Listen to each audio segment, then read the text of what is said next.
بات سمجھ میں آ گئی؟ کوئی آپ سے پوچھے کہ آپ یہ بتائیں کہ توحید کسے کہتے ہیں اور شرک کسے کہتے ہیں، تو آپ کیا جواب دیں گے؟ آپ جواب یہ دیں گے کہ توحید نام ہے خدا پرستی کا اور شرک نام ہے مخلوق پرستی کا، یا بالوا بھی دیگر توحید نام ہے خالق پرستی کا، خالق جس نے پیدا کیا ہے خالق پرستی کا، اور شرک نام ہے مخلوق پرستی کا۔ یہ ایک جملے میں اس سوال کا جواب ہو جاتا ہے۔ توحید انسان کو باغیرت بناتی ہے، یہ فائدہ ہے توحید کا، اور انسانی زندگی پر اس کا سب سے بڑا اثر یہ ہے، بہت بڑا اثر ہے یہ کہ توحید انسان کو باغیرت بناتی ہے، غیرت مند بناتی ہے، غیور بناتی ہے، اور شرک انسان کو بے غیرت بنا دیتا ہے۔ آج معاشرہ فحاشی، عریانی، ننگا پن،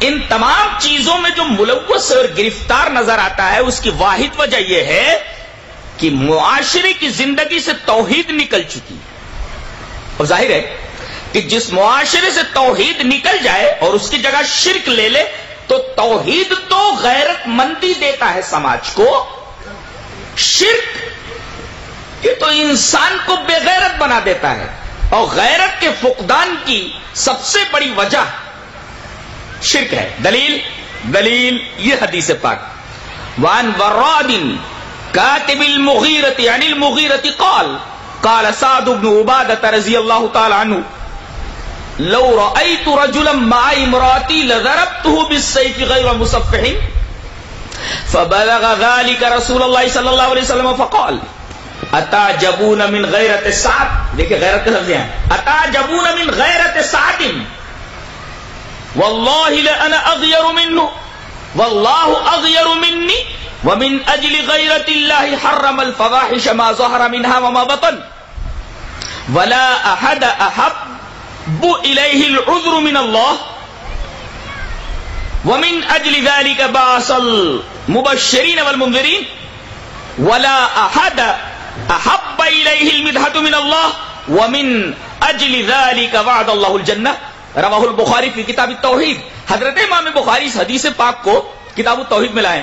آپ کو سن کر حیرت ہوگی کہ پوری روایت کے اندر توحید کی تے نہیں ہے، لیکن امام بخاری اس حدیث کو کتاب التوحید میں لا رہے ہیں۔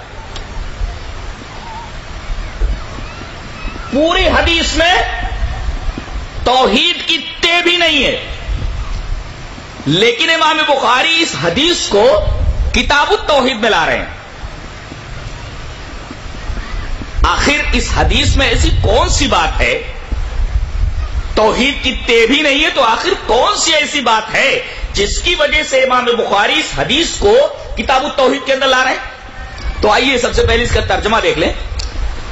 حضرت مغیرہ فرماتے ہیں کہ سعد ابن عبادہ رضی اللہ تعالیٰ عنہ، مشہور صحابی حضرت سعد ابن عبادہ رضی اللہ تعالیٰ عنہ، وہ فرماتے ہیں لو رأيت رجلا مع امرأتي لضربته بالسيف غير مصفح، اگر میں کسی آدمی کو اپنی بیوی کے ساتھ خلوت میں دیکھوں، تنہائی میں دیکھ لوں،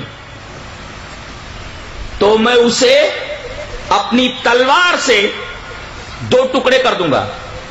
I will kill him, I will kill both of them، ختم کر دوں گا میں اس کو۔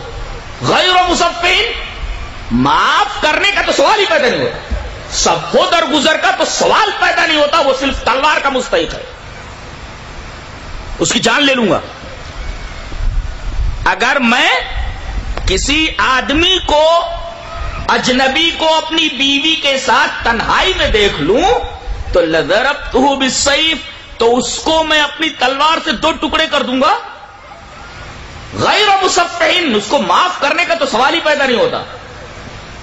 یہ بات نبی کریم صلی اللہ علیہ وسلم کو پہنچی کہ سعد ابن عبادہ اسی بات بولتے ہیں کہ اگر میں کسی اجنبی آدمی کو اپنی بیوی کے ساتھ دیکھوں تو مار دوں گا۔ نبی کریم صلی اللہ علیہ وسلم نے حضرت سعد ابن عبادہ کے قول کو نقل کر کے صحابہ کرام سے کہا اتعجبون من غیرت سعد، تمہیں سعد ابن عبادہ کی غیرت پر تعجب ہوتا ہے کہ کتنے غیرت مند ہیں وہ؟ کہا کہ ہاں اللہ کے رسول غیرت تو ہے.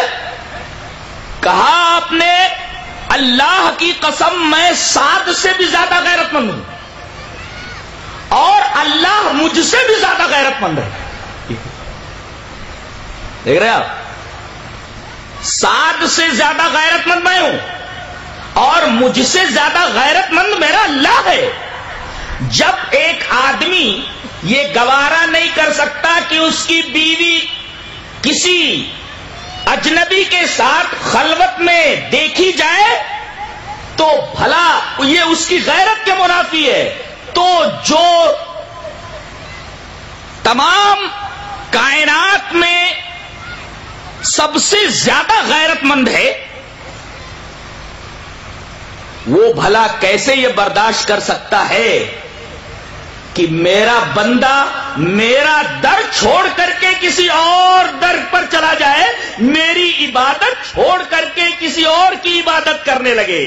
جیسے ایک آدمی یہ پسند نہیں کرتا کہ اس کی بیوی کسی غیر کے ساتھ خلوت میں پائی جائے، ایسے ہی اللہ کی غیرت یہ کہتی ہے کہ میرا بندہ میرے در کو چھوڑ کر کے کسی اور در کے اوپر نہ جائے. نقطہ یہ ہے کہ اگر ایسی عورت جو غیر کے ساتھ دیکھی جائے وہ واجب القتل ہے، اس کو قتل کر دیا جائے، ایسے ہی اللہ کے در کو چھوڑ کر کے کسی اور در کے اوپر جانے والا، کسی آستہ کے اوپر اپنا سر ٹیکنے والا مستحق ہے اس بات کا کہ اسے ہمیشہ ہمیش کے لیے جہنم میں پھینک دیا جائے.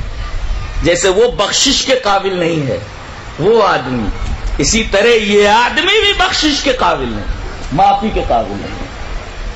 جس طرح سعد کہتے ہیں کہ میں اس آدمی کو چھوڑنے والا نہیں ہوں، اللہ فرما رہا ہے میں مشرک کو چھوڑنے والا نہیں. کتنی عجیب بات ہے. سعد کہہ رہے ہیں میں اس آدمی کو چھوڑنے والا نہیں، اللہ فرما رہا ہے میں مشرک کو چھوڑنے والا نہیں.